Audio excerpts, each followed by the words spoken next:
and welcome to the GES third quarter fiscal 2024 earnings conference call. I would like to turn the call over to Fabrice Benarouche, Senior Vice President of Finance, Investor Relations, and Chief Accounting Officer. Thank you, Operator. Good afternoon, everyone, and thank you for joining us today. On the call today with me are Carlos Alberini, Chief Executive Officer, and Markus Neubrand, Chief Financial Officer. During today's call, the company will be making forward-looking statements, including comments regarding future plans, strategic initiatives, capital allocation, and short and long-term outlooks. The company's actual results may differ materially from current expectations based on risk factors included in today's press release and the company's quarterly and annual reports filed with the SEC. Comments will also reference certain non-GAAP or adjusted measures. GAAP reconciliations and descriptions of these measures can be found in today's earnings release. Now, I will turn it over to Carlos. Thank you, Fabrice. Good afternoon, everyone, and thank you for joining us today. Our performance this quarter is once again the result of three key factors working harmoniously together. First, our strong global brand awareness and continued momentum. Second, the power of our highly diversified business model across product categories, geographies, and channels of distribution.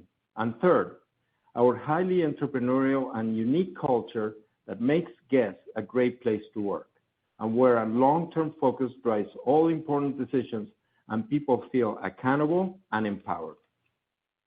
And consistent with these three factors, we are very pleased to report our third quarter results, with revenue growth in line with our expectations and adjusted operating profit performance beating the high end of our guidance range, which was in line with last year's. We achieved an almost 9% adjusted operating margin for the quarter, exceeding our expectations and also consistent with last year's performance. All but one of our business segments delivered revenue increases in US dollars, with our licensing, Europe, and Americas wholesale segments reporting higher revenue growth for the period at 19%, 6%, and 4% respectively. As expected, amidst a dynamic macroeconomic environment, our Americas retail segment posted a decline in revenues. During the period, our teams continued to run the business well, delivering strong gross margin performance and effective cost management. Their ability to navigate and manage the factors that we can control has been exemplary.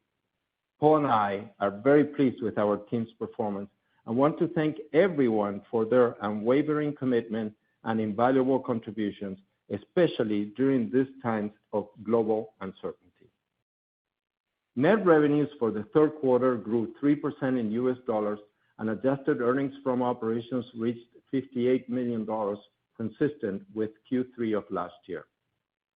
Briefly touching on segment results, our business in Europe delivered a revenue increase of 6%, with solid performance in our wholesale business, but a softer than expected direct-to-consumer comp growth, which posted an increase of 8%, primarily driven by growth in average unit retail value, partially offset by a deceleration of customer traffic into our stores from the second quarter trends.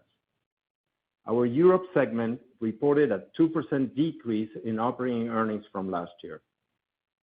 As expected, our Americas retail business segment posted a 7% decline in revenues due to slow customer traffic. However, with our team's effective cost management and improved gross margin performance, we are pleased to have delivered better than expected operating earnings. Our Americas wholesale business had a good quarter, reporting a better than planned revenue increase of 4% and an outstanding 29.1% operating margin. Operating earnings for this segment grew by 57% versus last year's Q3, well ahead of our expectations, powered by strong gross margin performance and cost leveraging. Our Asia business reported a 2% increase in revenues and posted a profit in the period, better than expected, and benefited from improved performance in China and Hong Kong. And lastly, our licensing business delivered an exceptional quarter, with revenues increasing 19% in the period and operating profit growing by 24%, exceeding our expectations for both, partially impacted by a one-time adjustment. Best-performing product categories included fragrances, handbags, watches, eyewear, and footwear. Turning to product performance, in line with trends observed during the previous 2 quarters, we continue to see regional variations in our results. In Europe, we observed growth in sales across women's and men's apparel, Marciano, and accessories, with Marciano and accessories leading the way and expanding their contribution to our overall business. Notably, the best-performing product categories included knit tops, woven shirts, shorts, dresses, and men's activewear. It's worth noting that weather conditions played a significant role, with a warmer climate contributing to stronger sales of shorts and a dip in outerwear sales, despite promising initial sell-through rates for outerwear products in both genders. In the realm of accessories, women's handbags and men's bags, women's travel items, and small leather goods, belts, footwear, watches, and jewelry all showed strong performances. In our Americas retail business, we observed contractions in all major categories, including women's and men's apparel and accessories. This was primarily attributed to reduced customer traffic. However, we did see pockets of success with growth in shorts, sweaters, wovens and knit tops, activewear, men's pants, and children's apparel.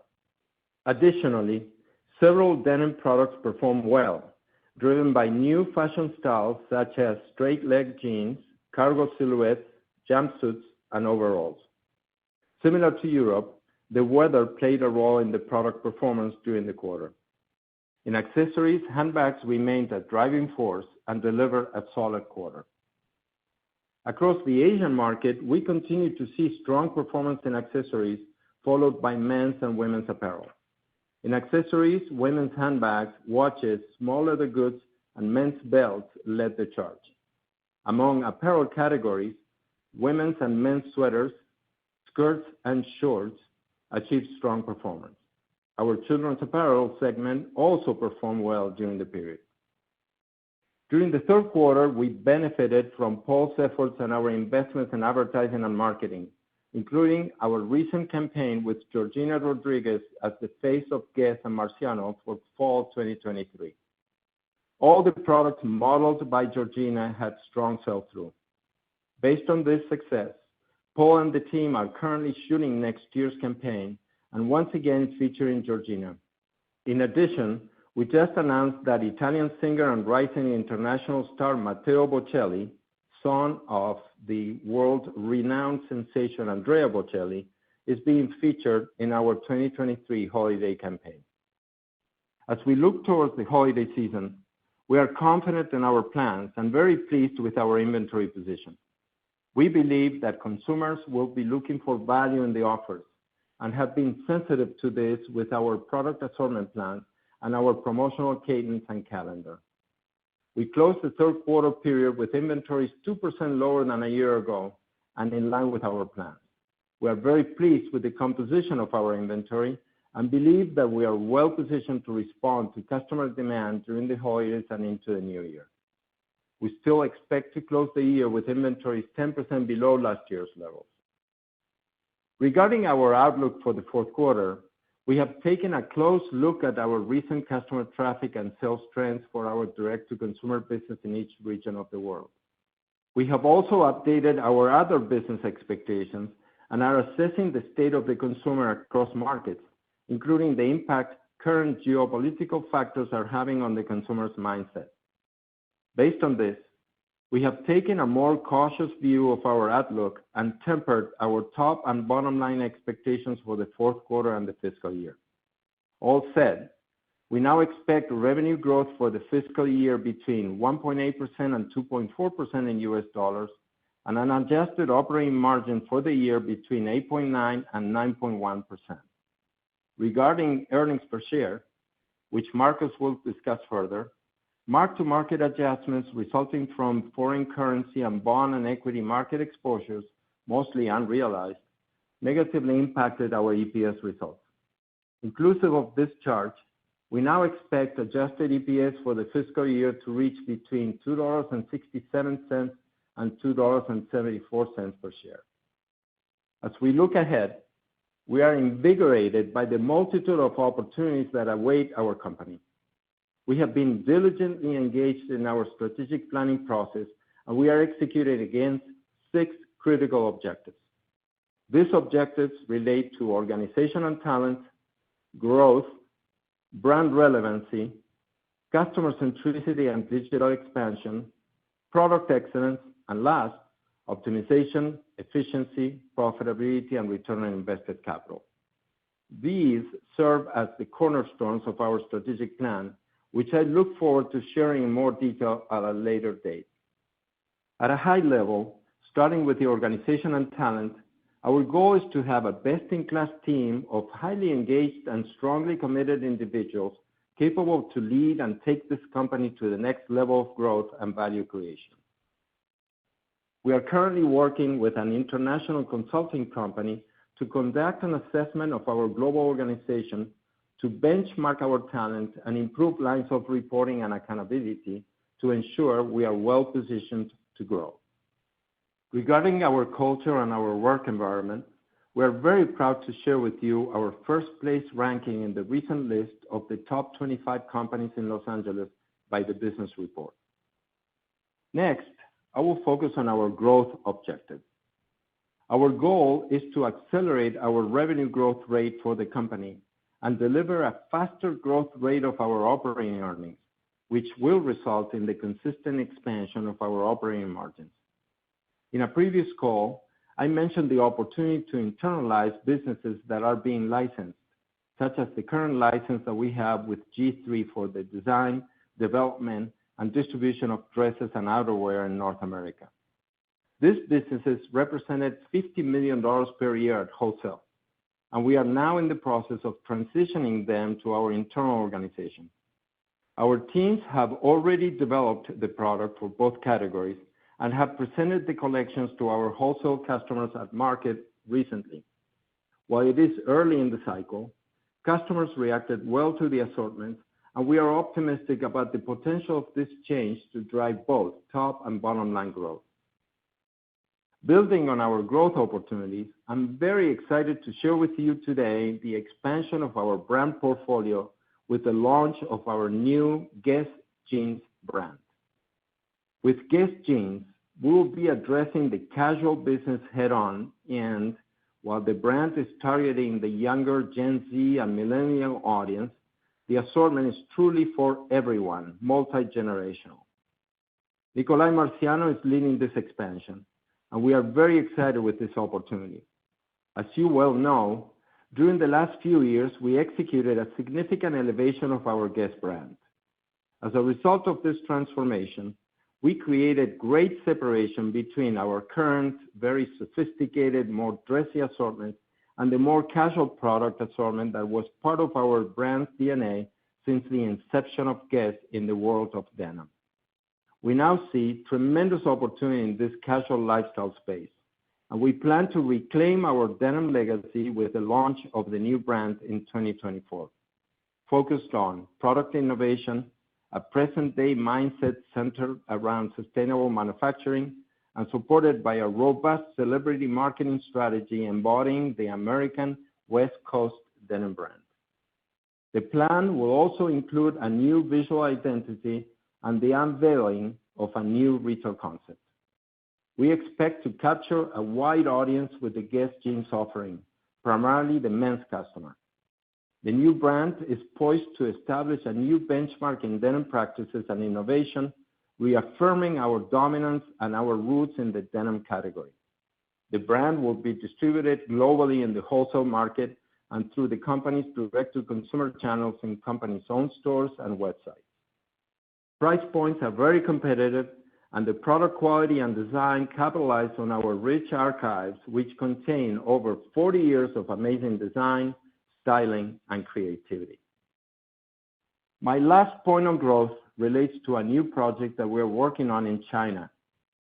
We have engaged a Chinese consulting company called Sunqi, based in Shanghai. This firm has significant capabilities in design, merchandising, and managing retail and e-commerce businesses. They also have strong relationships in the entertainment and celebrity networks. They have helped many brands succeed in the local marketplace and are developing a plan to help us achieve continued success. We are excited about the opportunities here and plan to begin execution of this plan in the new year. The GES brand is well known in China, and we believe we have a good chance to expand our business there and improve profitability. The next objective that I'd like to address today is optimization, efficiency, profitability, and return on invested capital. We are really proud of our accomplishments to date on this front.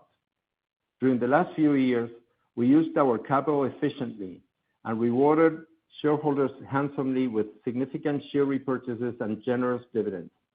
We almost doubled our operating margins, and we achieved significant improvements in return on invested capital. Nevertheless, we see significant opportunities for further optimization and profitability growth. We strongly believe that the use of technology and innovation can unlock significant value creation across the businesses. In the last few years, we have implemented several new applications to improve data analysis and decision-making. The new applications focus on customer analytics, primarily the Salesforce solution called Customer 360, inventory planning, allocation, and store transfers, and we are now in the process of implementing a new PLM system called Centric 8 and a new markdown optimization solution, both of which should be completed by next year.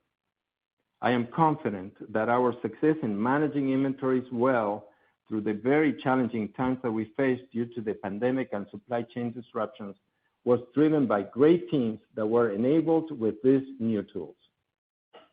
Last, to support our strategic planning process, we have been working together with a consulting firm to analyze, assess, and make recommendations regarding every aspect of our business based on data analytics and peer industry benchmarking. This work should be finalized by February of 2024 and will help inform our long-term plan development. As we have previously mentioned, we anticipate sharing our strategic plan at an Investor Day event, which we now plan to schedule in the upcoming year. As I close my remarks today, I want to share with you why I believe that GES is in a very special time of its history and at an inflection point of its development. Our GES brand and company are celebrating 42 years of business success and a history of global growth. Today, we see a unique list of accomplishments built over the years. We have built brand awareness all over the world. Our internal teams and licensee partners have developed amazing, relevant products that represent an entire lifestyle our customers love and embrace. We have created a distribution network which combines different channels that optimize distribution models by market with local organizations to support each business.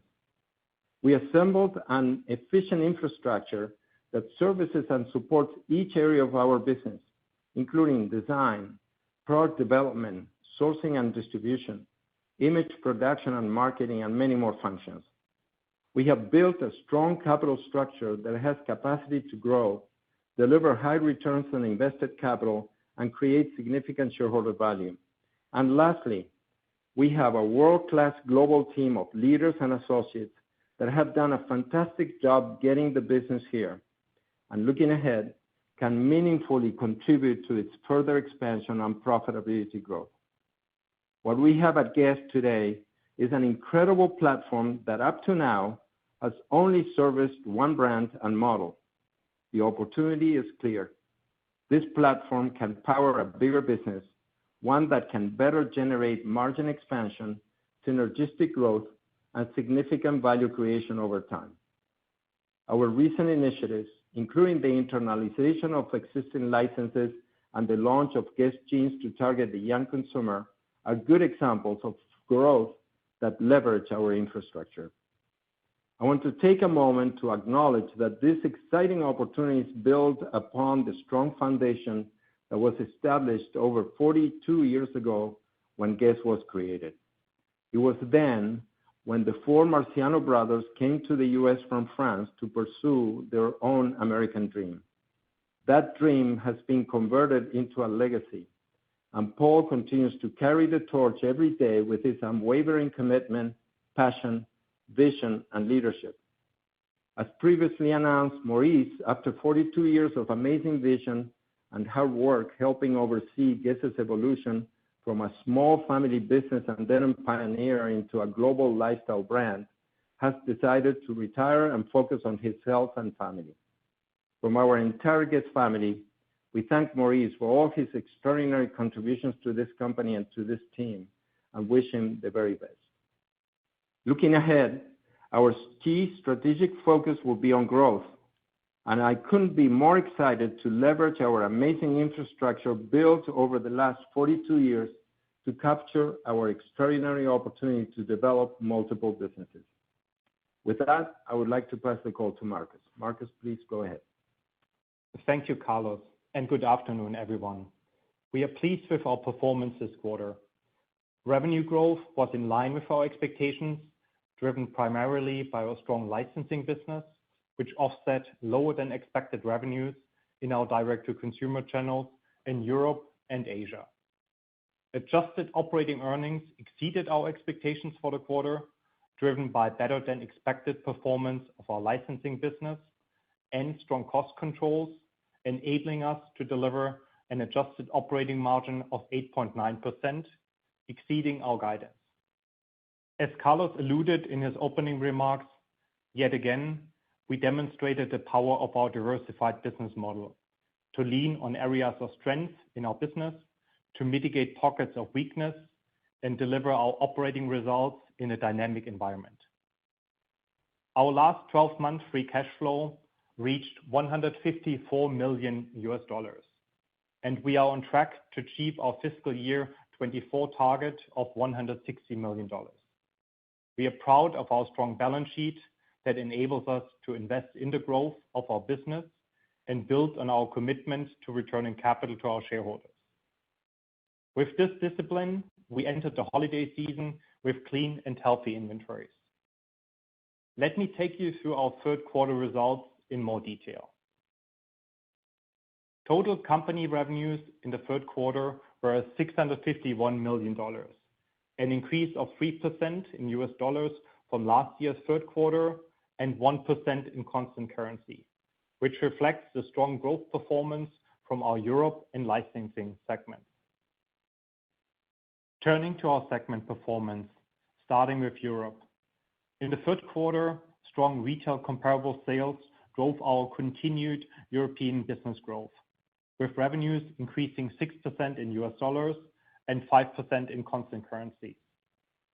Third quarter retail comps, including e-commerce, increased 7% in constant currency. However, we did observe a deceleration in traffic into our stores and our website. As a result, our omni-comp growth decelerated from 11% in the second quarter to 7% in the third quarter. Our stores delivered an 8% constant currency comp increase in Q3, driven by continued strong AUR growth, more than offsetting a modest conversion decline. As in the past few quarters, Turkey's hyperinflation had a meaningful impact on the comps, and excluding Turkey, that comp increase would have been 6%. In European wholesale, our revenues increased 1% in constant currency. The operating margin in our European business decreased by 90 basis points to 10.3%.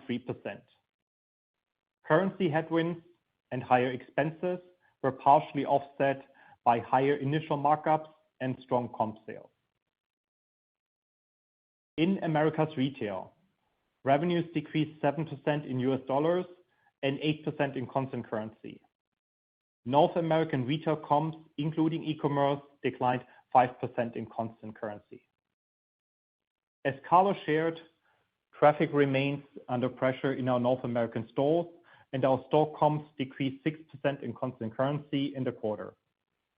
The decrease was driven by the US stores, while our stores in Canada achieved a low single-digit store comp increase in the quarter.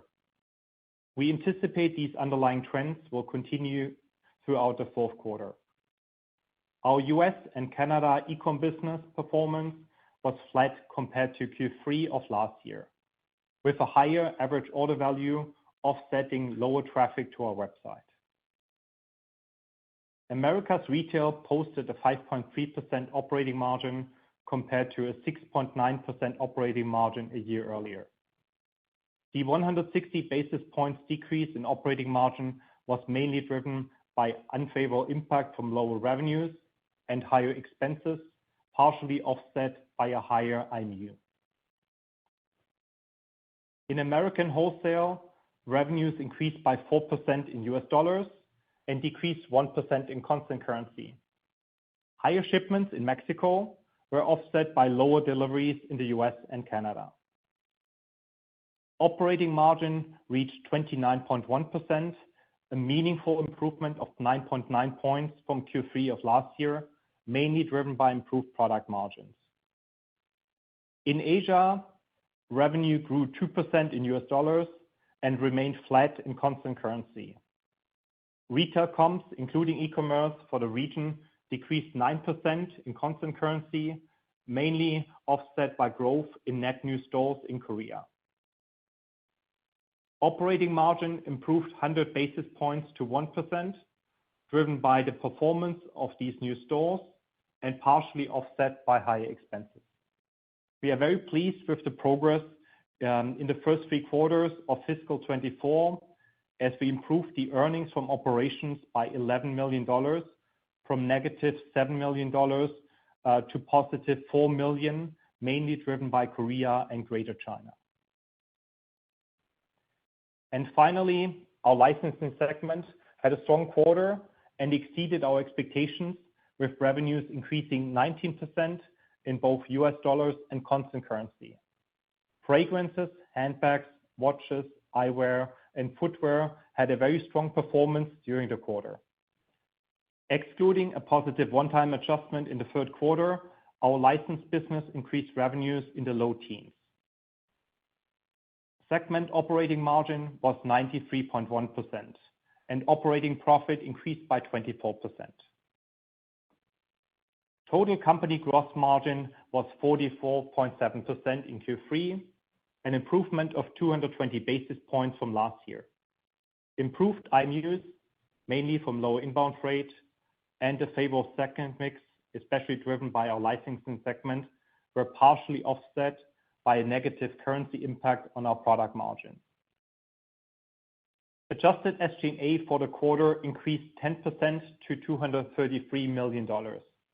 Performance-based compensation in the third quarter increased $9 million versus last year, as we are lapping a reversal adjustment. This represented roughly 40% of this year's SG&A expense increase. Currency headwinds accounted for another 30% of the expense increase in the third quarter of fiscal 24.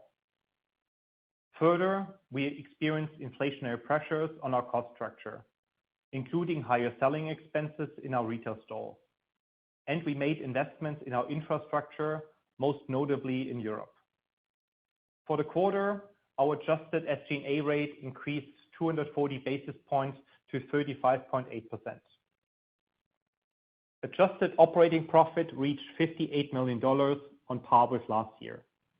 Our better-than-expected adjusted operating margin was 8.9%, 20 basis points below last year's Q3, driven primarily by a higher initial markup, favorable business mix, offset by the negative currency impact and higher expenses, including higher performance-based compensation. Currency headwinds negatively affected adjusted operating profit by $7 million and adjusted operating margin by 120 basis points. In the quarter, we recorded non-operating net charges of $11 million. These charges, most of which are unrealized, relate to the revaluation of certain of our foreign subsidiaries' net assets and liabilities into US dollars, and the net charges to mark our deferred compensation plan and SERP plan assets to market. And we recorded an adjusted effective tax rate of 31%. The adjusted tax rate excludes a discrete tax benefit of $31 million which is recorded in our GAAP results, related primarily to our Swiss subsidiary. Adjusted Q3 diluted earnings per share was $0.49, compared to $0.44 of earnings per share in last year's third quarter. Excluding the negative impact of the non-operating net charges of $11 million, our earnings per share would be close to the high end of our Q3 EPS guidance. Moving to the balance sheet. We ended the quarter with $244 million in cash, compared to $174 million a year ago. The most significant drivers of that $70 million cash build over the last 4 quarters include $154 million of free cash flow, offset by $59 million in dividends and $16 million lower borrowings on our credit facilities. We ended the quarter with a total of $315 million of borrowing capacity on our various global facilities, so roughly $560 million of available liquidity.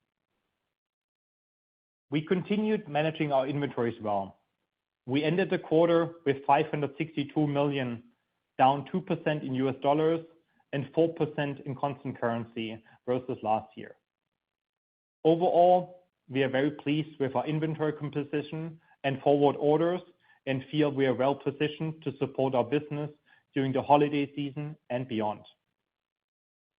Our receivables were $341 million, a 7% increase versus last year's $390 million.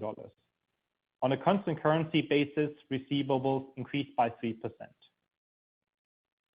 For the first 3 quarters, capital expenditures were $52 million, mainly driven by investments in store remodels and technology. This compared to $72 million in the same period last year. In the first 3 quarters, we consumed $16 million of free cash flow, an improvement of $82 million compared with the cash consumption of $98 million for the same period last year. The improved free cash flow resulted from favorable changes in working capital, including a substantial reduction in inventories and lower capital expenditures. Turning now to our outlook for the rest of the year. As we assess the fourth quarter, we do expect some of the softening consumer trends prevalent in the third quarter to continue into the fourth. Looking ahead, our outlook is based on our best assessment of the current geopolitical backdrop, as well as the overall macroeconomic environment. This includes inflationary pressures and other consumer spending-related headwinds and foreign currency volatility, among others. In Europe, while we do expect to continue to see productivity improvements in our stores in the fourth quarter, we are planning the business with lower traffic trends to both our stores and websites similar to Q3. Our European wholesale order book for the Spring/Summer 24 collection is roughly flat in constant currencies. In North America, also in our direct-to-consumer businesses, our traffic headwinds persist. We are taking a more cautious view on our sales expectations for the fourth quarter. Therefore, for the fourth quarter, we expect revenues will increase in the range of 4% to 6%, both in US dollars and in constant currency. This includes the benefit of the fourth quarter's extra week, which we estimate to be about $30 million. For the fourth quarter, we expect adjusted operating margins to expand to range between 14.1% and 14.4%, up from 13.1% last year, as higher product margins, fueled mainly by lower freight costs, will be partially offset by higher expenses supporting our revenue growth. For the fourth quarter, we expect adjusted earnings per share in the range of $1.53 to $1.60. For the full year, we expect revenues will grow in the range between 1.8% and 2.4%, both in US dollars and in constant currency. We expect adjusted operating margin between 8.9% and 9.1%, with a higher expense rate more than offsetting expanded gross margin. For the full year, we expect adjusted earnings per share in the range of $2.67 and $2.74. And with that, we can now open the call up for questions. Thank you. Ladies and gentlemen, if you'd like to ask a question, please press star 11 on your telephone. Again, if you would like to ask a question, please press star 11. One moment for our first question.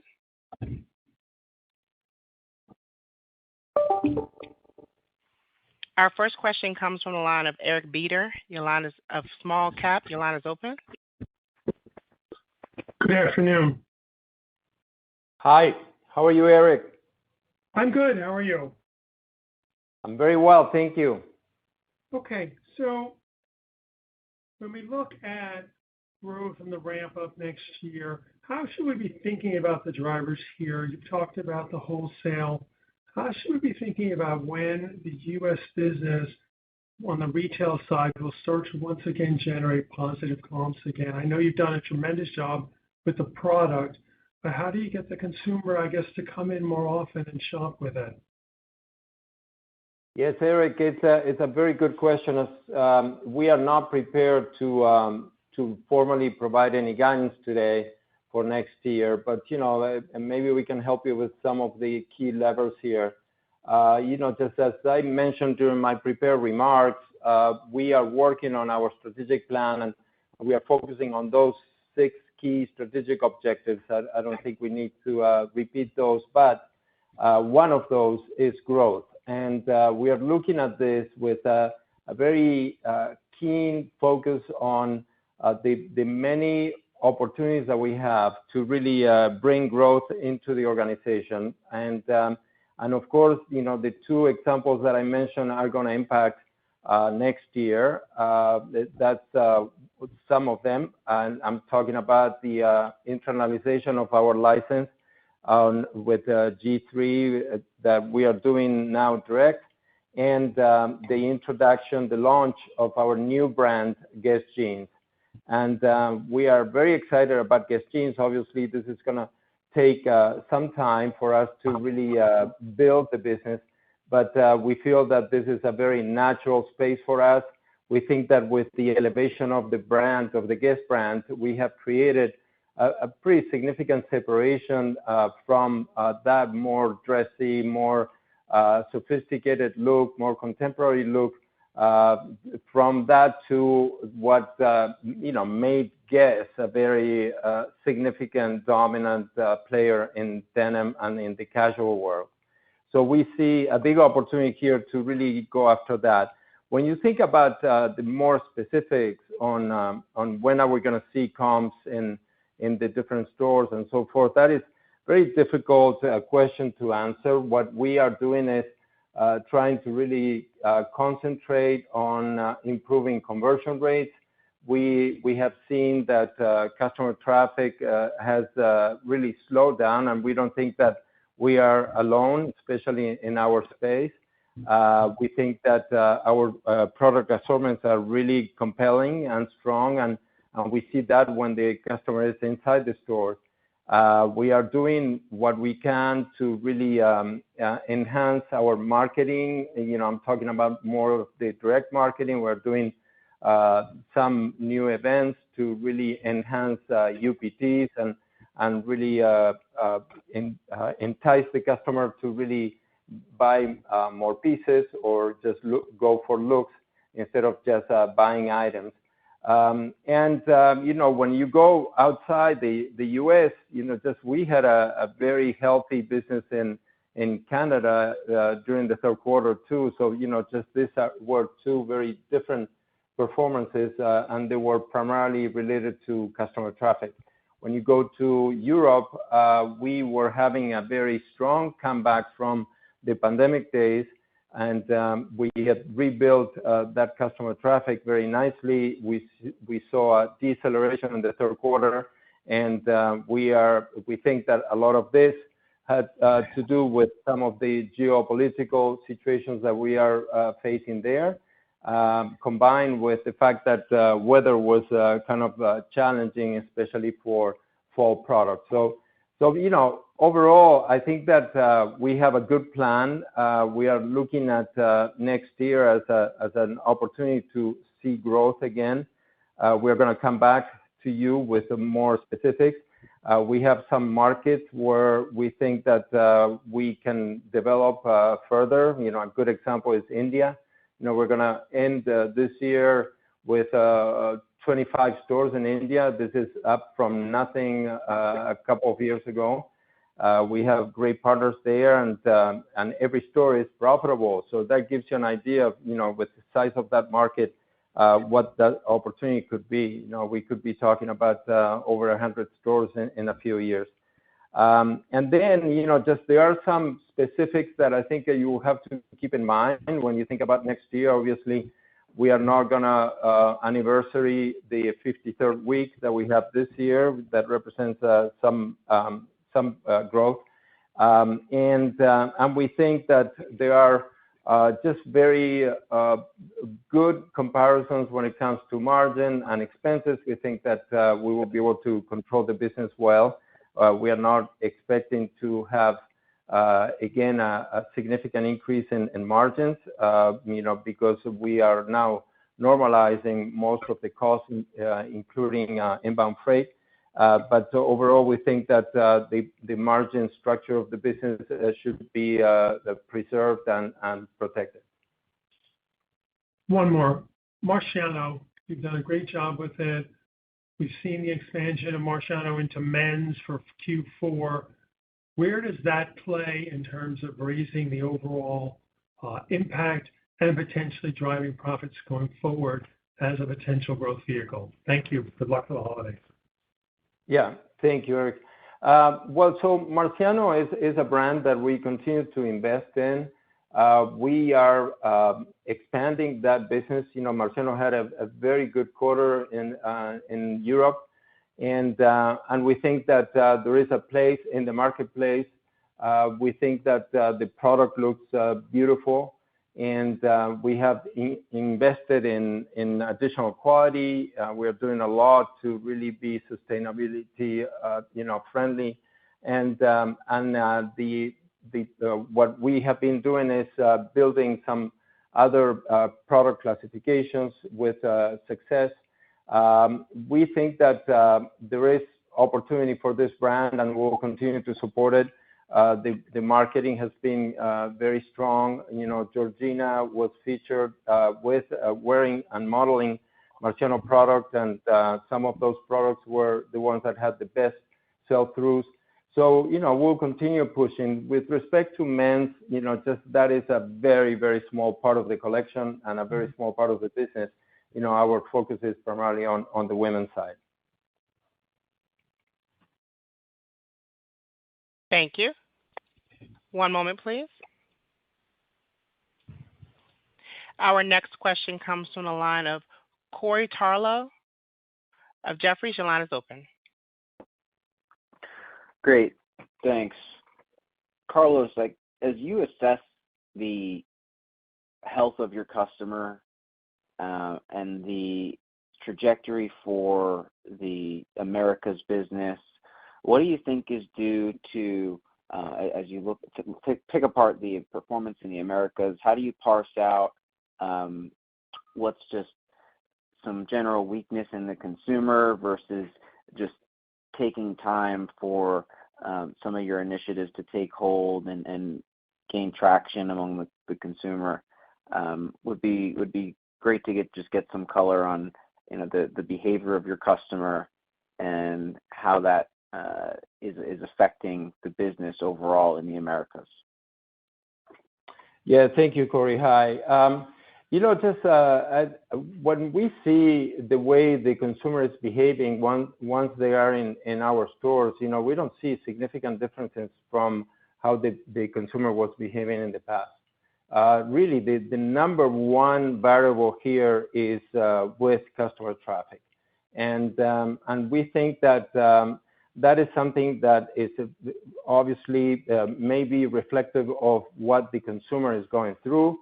I mean, we all read the same papers, inflation, high interest rates, fears of recession, high consumer debt, just credit card maximized and so forth. I mean, obviously, all those things are impacting the consumer, and our consumer is in the middle of that. So for sure, there must be some type of impact. But what we believe is that having the right product, pricing it well, which is something that we have been spending a lot of time and effort on, is key to be able to win in this market. We said it during our prepared remarks. We think that the consumer is going to be looking for value, and that's because they are very sensitive to price. We are making a huge effort to, number one, put the right products into our assortments. We revisited some of the pricing structure that we have in all brands, and we were able to make changes to really make sure that we had the right, just offering in front of the customer. But in addition to that, to having the right product at the right price, it's important that we are careful with how much we buy, and in order not to create excess inventory. I think that this is something that we pride ourselves on, for now many years. I think we have done a good job in managing inventories, and the key was to not buy in excess, and just also really monitoring how the competition is performing and how aggressive they are. So far we have been able to stay in our lane on this, and we have been able to really manage to our elevation of the brand strategy that we have, which has been very, very critical for our success in repositioning the brand in the minds of the consumer.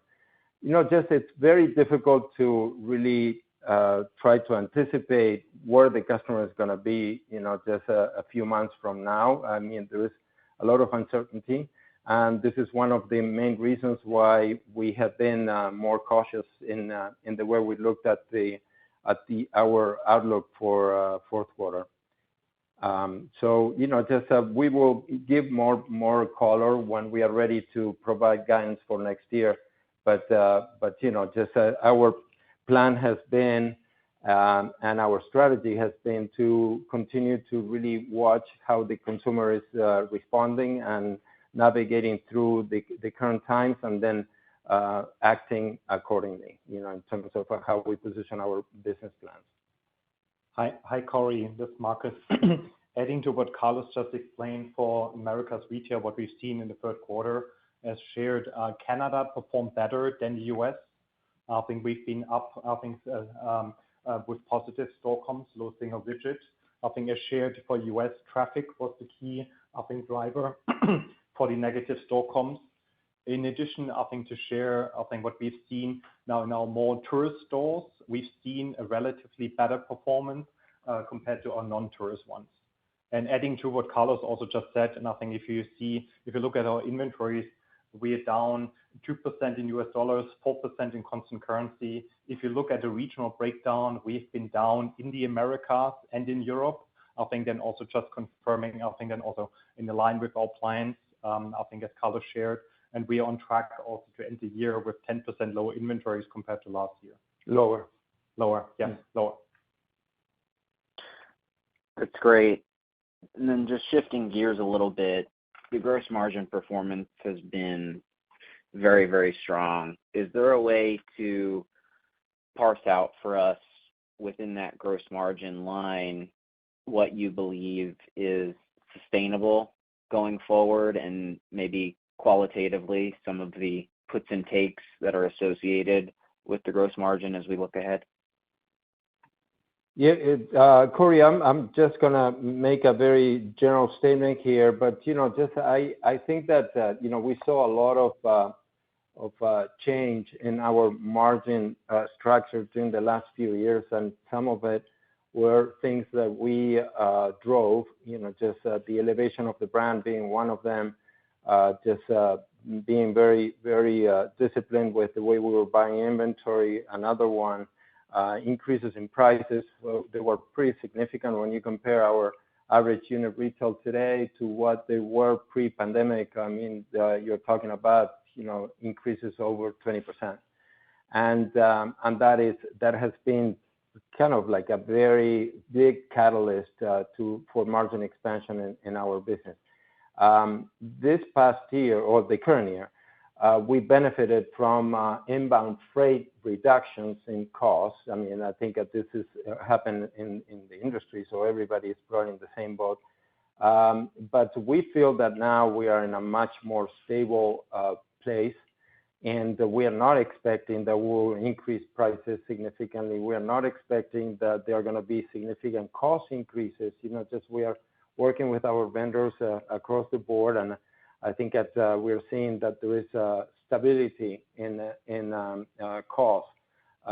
So overall, I don't think that you should expect, other than for mix, that there will be a significant change in our gross margin structure of the business. Yeah, adding to what Carlos just said, from a product margin point of view, we do not expect material headwinds or tailwinds. I think going into the new year, a lot of the improvements that we've had now in the initial markup are mainly driven by the inbound freight. I think they've already been executed and are realized this year. And also in addition to it, at the prevailing exchange rates, we do not anticipate meaningful upsides or downsides from currencies on our product margin. And I would add one more thing, just I talk quite a bit about our platform and the opportunities to really do a lot more with the infrastructure that we have. We have a phenomenal sourcing and production team and set of vendors. We have contracted the vendor base tremendously during the last few years. And I'm talking about going from 535 vendors I think we had 4 or 5 years ago to slightly over 120, 130 now. So big concentration of vendors, which means that each vendor gets a pretty sizable business with us. And as a result of that, we can really get a lot of efficiency here and optimization of cost. So when you think about an initiative like the GES Jeans initiative, where we want to be very competitive with pricing, and that's how the entire collection is priced, just very competitively. But in spite of that, we have been able to really lock in a very attractive initial markup as a result of the sourcing of this product. So, when you think about even the new ideas and the new initiatives, we think that we can continue to protect a great margin for our business. And then when you think about some of the growth that we are experiencing, like licensing, as you know, that licensing business generates an operating margin in excess of 90%. So the more we grow that, the more margin expansion we can see for the overall company.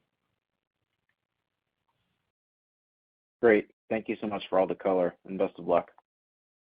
Thank you, Corey. Thank you. Thank you. Again, ladies and gentlemen, if you'd like to ask a question, please press star 11 on your telephone. Again, to ask a question, please press star 11. One moment, please. One moment for our next question. Our next question comes from the line of Mauricio Serna of UBS. Your line is open. Great. Thanks for taking my questions. I guess just wanted to elaborate a little bit, ask if you could elaborate a little bit more on what you were seeing in Europe. I guess, is it fair to assume that the kind of growth you saw in Q3 continues in Q4? Maybe we just add the benefit of the additional week on the retail business. And kind of curious overall, like in Europe and Americas, what are you hearing from the wholesale partners, especially just interested in hearing more about the sequential improvement in Americas.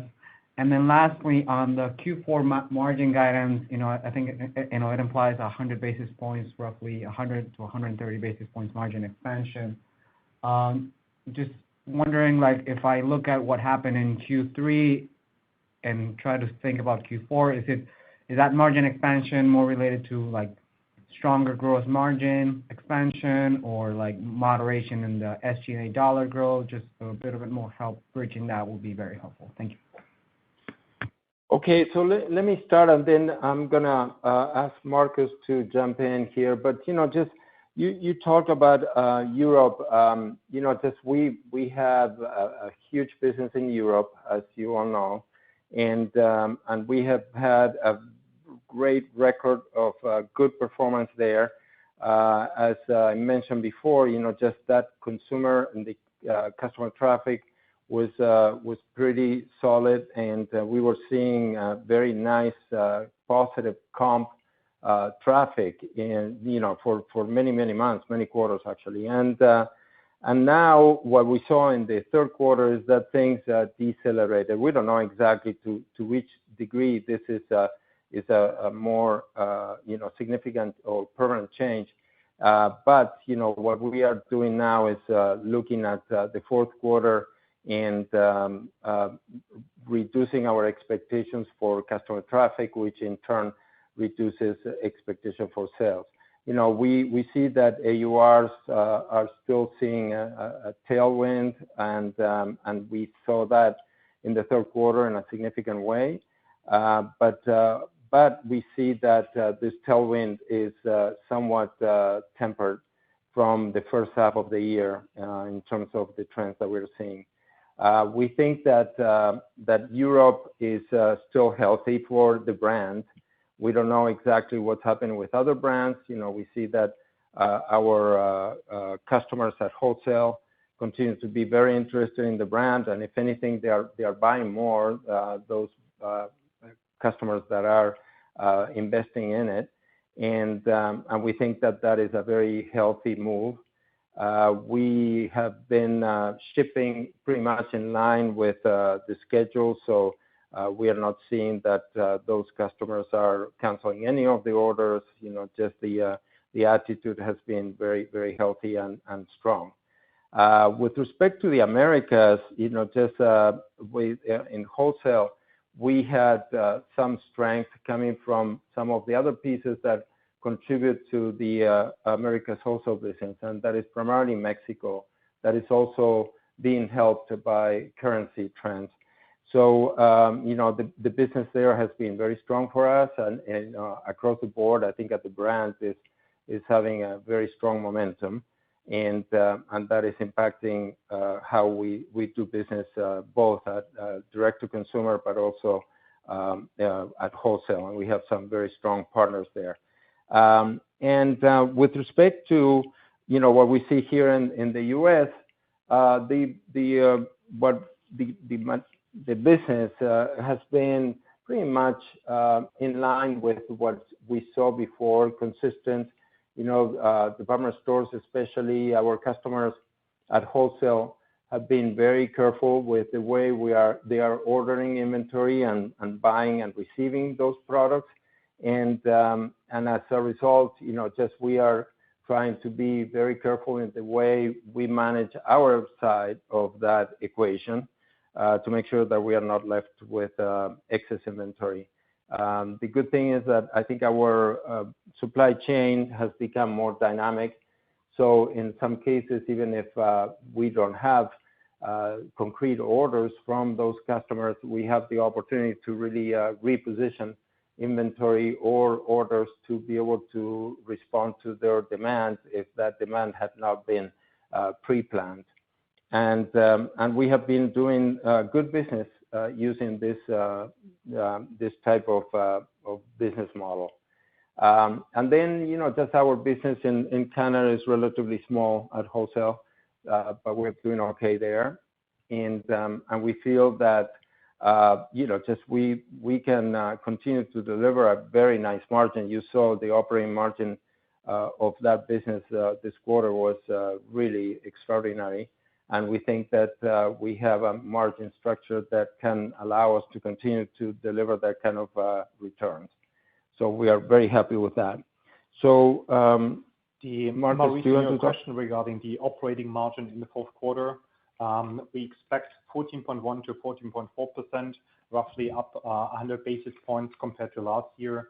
The main drivers for the improvement are the initial markup. I think as we expect to continue from low inbound freights, I think with your assumption, you were right. Clearly, the impact of the 53rd week, I think, is another positive on the fourth quarter. Expense growth, I think, will moderate. I think that's also, and in addition, currency will still be a negative impact on the fourth quarter operating margin. Great. Thanks so much, and good luck. Thank you, Mauricio. Thank you. One moment, please. Our next question comes from the line of Jeff Lick of B. Riley. Your line is open. Good morning, gentlemen, or good afternoon, gentlemen. How are you? Very well, thank you. How are you, Jeff? Great. So if I just look at your Q4 guidance as, you know, relative to the implied Q4 guidance you went into this quarter with, it looks like it's, you know, sales are down. You took sales down 2%, operating margin down 9%. I'm just curious if you might want to highlight, you know, where is the place where you are seeing that variance come from the most? And then, you know, maybe this is for Marcus. I'm just curious, given that you reversed bonus accruals, is there a level now where you could actually reverse it back, meaning that it would be difficult not to hit your Q4 operating guidance because there's almost like a shock absorber with performance accruals? So, Jeff, let me just start, and then Marcus can address your question on the bonus. But I want to say that what we have done for the fourth quarter is primarily just mirroring some of the trends that we saw in the third quarter that were not in line with what we had originally expected when we provided guidance for the third quarter and the year. So it's primarily the impact that we saw in some of the business didn't perform as well, and it's primarily Europe. And within Europe, you know, just our wholesale business did pretty much had a performance that was pretty much consistent with what we had anticipated. But our direct-to-consumer business was the one that slowed down. And this has two parts, you know, our stores that were impacted by customer traffic slow deceleration, and also our e-commerce business, which was also impacted by traffic. And as a result, we ended up with a lower number than what we had anticipated on top line, which drove bottom line, you know, just reduction as well. That's all we have done. You know, just we took a look at that. We looked at how the month of November has been going, and we are seeing a similar type of behavior. And as a result of that, we brought those new expectations into the guidance. And of course, in the fourth quarter, additional volume has a major impact on profitability. So when you take some volume away, it's very difficult to really protect the flow through because all that additional volume normally is very profitable compared to the base. So and that's why you see what may seem as you know, a more significant drop in operating margin or in operating profit than the drop in sales. Regarding your question, Okay. Let me start a bit broader with the SG&A development for the third quarter. Overall, we've been up 10% or $22 million in the third quarter compared to last year. If you look at, there are two, I think, distinctive impacts that I also called out in the prepared remarks. One is the performance-based compensation that is $9 million higher compared to last year, as well as currency. I think it's their tailwind on the revenues, but a headwind on the expenses. Those two effects account for 70% of the expense decrease in the third quarter. If you look at the third quarter, and I was sharing this, we were lapping a reversal of the performance-based compensation adjustment from last year. as we were trending in the third quarter of last year, we were trending below, I think, then also the targets also for the full year. There was a reversal in those performance-based compensation adjustments that we are now lapping. So, and I think that's where now in comparison, I think with Q3 of this year compared to last year, there's a $9 million swing. Yeah, but so your question is, can you reverse that? You know, the key issue here is that the company is performing in line with expectations and target plans. So as a result, you know, we're doing for the accounting what needs to be done. You know, just assuming that we deliver on the numbers that we have, you know, share with you. You know, just that would mean that the company would meet its financial targets, and as a result, the bonus will be paid. Yeah, the point of the question was if for some reason revenue was well below what you guided, it would seem like that it wouldn't, operating income would not go down, as at least for the first tranche of that miss, maybe as much. Yeah, no, Yeah. I mean, all this works together, you know, just so to your point, if the company is less profitable, obviously that will have an impact on variable compensation for sure. And then another question, I'm just curious if you could maybe highlight or speak to any lessons or observations with the Georgina Rodriguez partnership. If there's anything that you've learned that you would apply, maybe even, you know, with the Guess Jeans US. Doing, you know, social influencing there with someone in the U.S. I think you did make reference to celebrity marketing. I'm just kind of curious what you're learning there, given your heritage of successfully using, you know, collaborators and spokesmodels.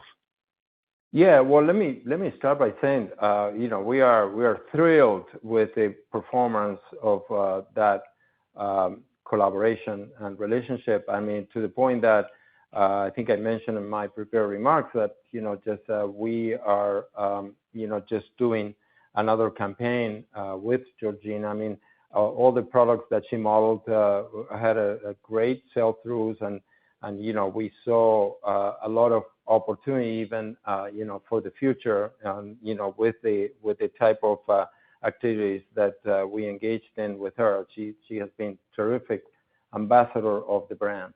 Now, what I mentioned is that when you look at Guess Jeans, you know, this is a brand that is targeting a much younger consumer, you know, just that Gen Z consumer primarily, but also millennials.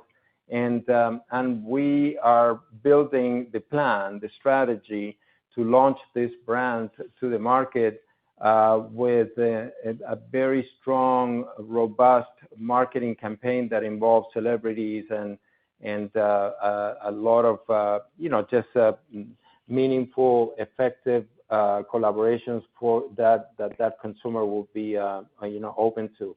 So we are in the process of working on that, but definitely we feel that this type of marketing can be very powerful for us. And you're right, Jeff, we do have a long legacy, you know, just with this type of collaborations, and I think that we are gonna take the opportunity to really invest on this again. Great. Well, congrats on the quarter, and look forward to chatting with you soon. All right. Thank you, Jeff. Thank you. Thank you. That does conclude our questions for the day. I'd like to turn the call back over to Carlos for any closing remarks. Yes, thank you. Well, first of all, thank you all for participating today. You know, we know that everybody's very busy, and there are multiple calls, so I'm sure that this takes a special effort. We are in front of the most significant period of the year, and we believe that we are well positioned, and we believe that we have a very good plan to win here. I just wanted to, you know, just invite you guys, if you are interested, anybody listening here, if you want to let us know if you would like to attend a Guess Jeans event that is going to take place in PT Uomo. This is in Florence, and this is going to happen in January of 2024. This is a part of our launch. We are going to have some experiential, you know, presentation there, I think it will be very interesting for people to see. So if you're interested, let us know. This will be, I think it's the week of 8th, 9th, 10th of January. So let us know. So we want to wish you all a very happy Thanksgiving with your families, friends, and so forth. And we look forward to updating you on our progress in the future. Thank you so much for your time. Thank you. Ladies and gentlemen, this does conclude today's conference. Thank you all for participating. You may now disconnect. Have a great